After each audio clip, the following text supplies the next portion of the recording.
E mais uma vez um acontecimento paranormal verídico volta a tomar corpo dentro de uma trama hollywoodiana. O filme Invocação do Mal 2, O Fantasma de Enfield, nos trará a história verídica que aconteceu com uma família de 5 pessoas, exatamente na cidade de Londres, na Inglaterra. E é isso que nós vamos conversar hoje em Vídeo Mistério.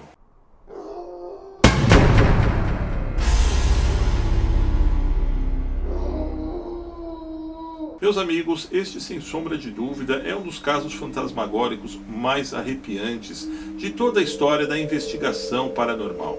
E ele começou a acontecer exatamente no ano de 1977, no bairro de Enfield, que fica exatamente ao norte da cidade de Londres.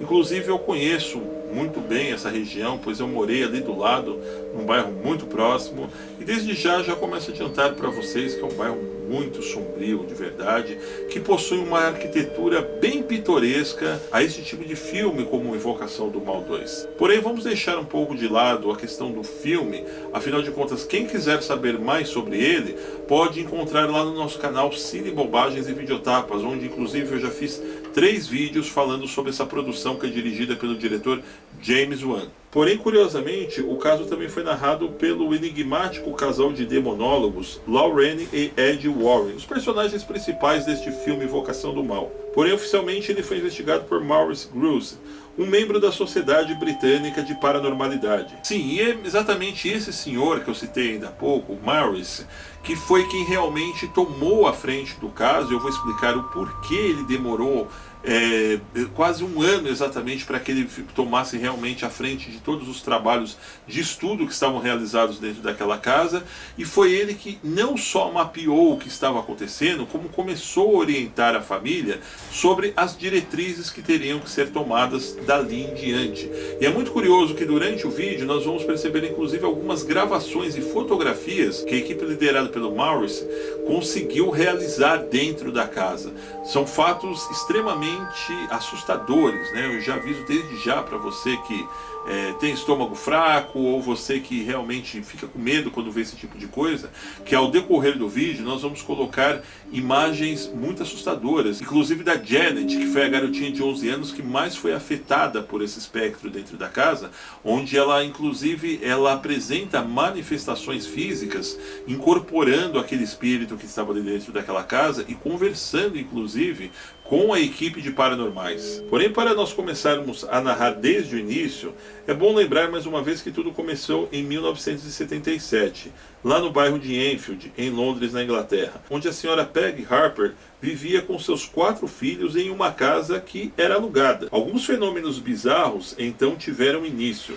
Janet, que tinha na época 11 anos, viu algo se mexendo em seu quarto e achou aquilo muito, mas muito estranho. Depois foi a vez de Margaret, que na época tinha 12, também notar algo fantasmagórico, como a materialização de objetos, móveis voando, ventos gelados e até alguns incêndios que aconteciam ocasionalmente. Já certa noite, os garotos Johnny, que na época tinha 10, e o Billy, que tinha 7, apavorados, chamaram seus pais para ver algo acontecendo com Janet. E esse algo foi um transe seguido de uma levitação da garota.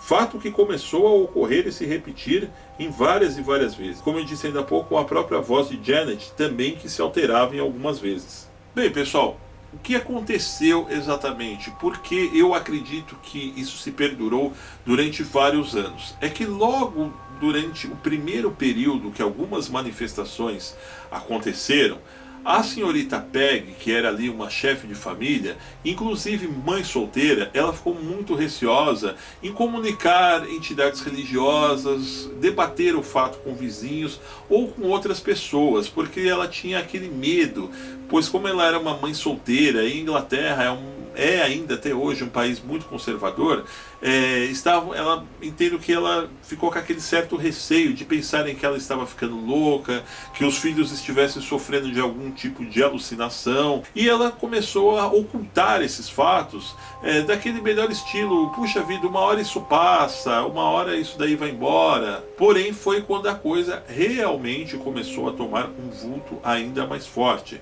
Mas antes de eu entrar nessa questão, é bom eu detalhar um pouco, quando eu disse aqui que foi a Janet que foi a mais afetada, e também coincidentemente ela que presenciou a primeira manifestação um pouco mais forte desse espírito que estava habitando ali aquela casa, foi que ela estava brincando com aquele jogo que todos nós conhecemos, né, aquele brinquedo de criança chamado Lego, né, de montar algumas peças, quando ela de repente ela virou para trás e viu essas peças se mexendo sozinha.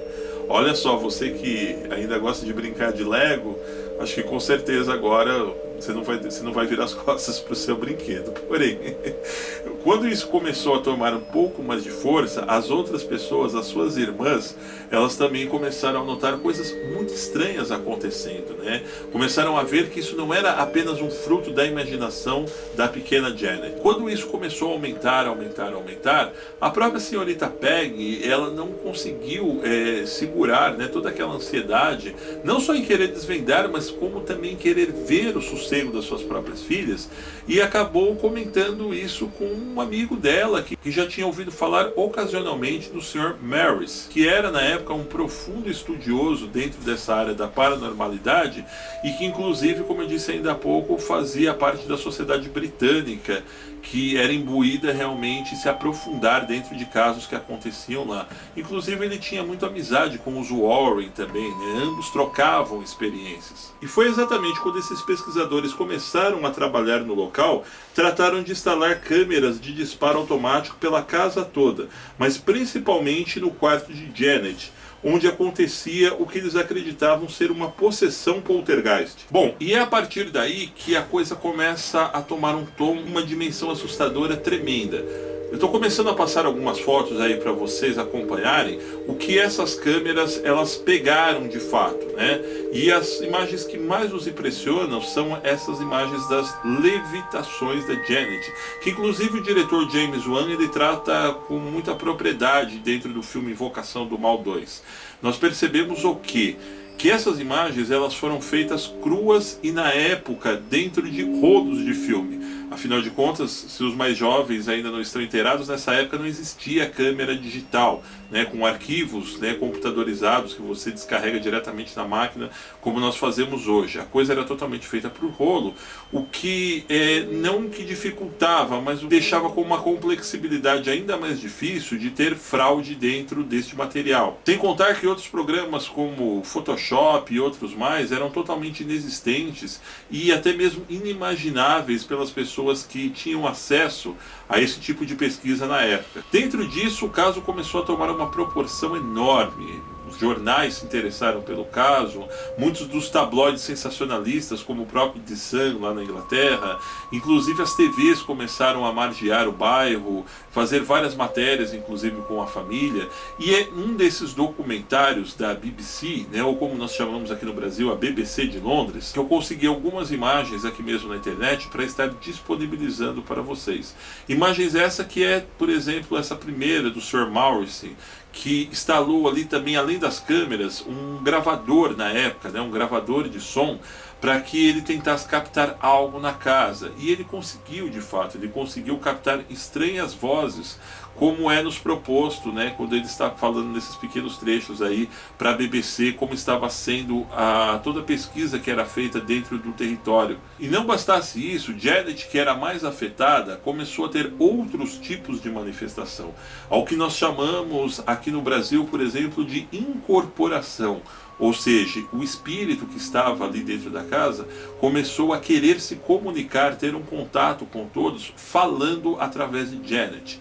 E o que chama mais atenção é que ela era uma garota na época de exatamente 11 anos de idade e ela não possuía cordas vocais para estar proferindo aquele tom de voz acentuado e grossa ao qual ela se comunicava com todos. Seguido a isso, neste documentário que a BBC acabou indo fazer com a família, o repórter propôs uma entrevista com as duas meninas, inclusive com a Janet, onde ao ser entrevistada, no meio da entrevista, o espectro, né, o fantasma, ele acaba se manifestando. E esse trecho que nós vamos ver agora.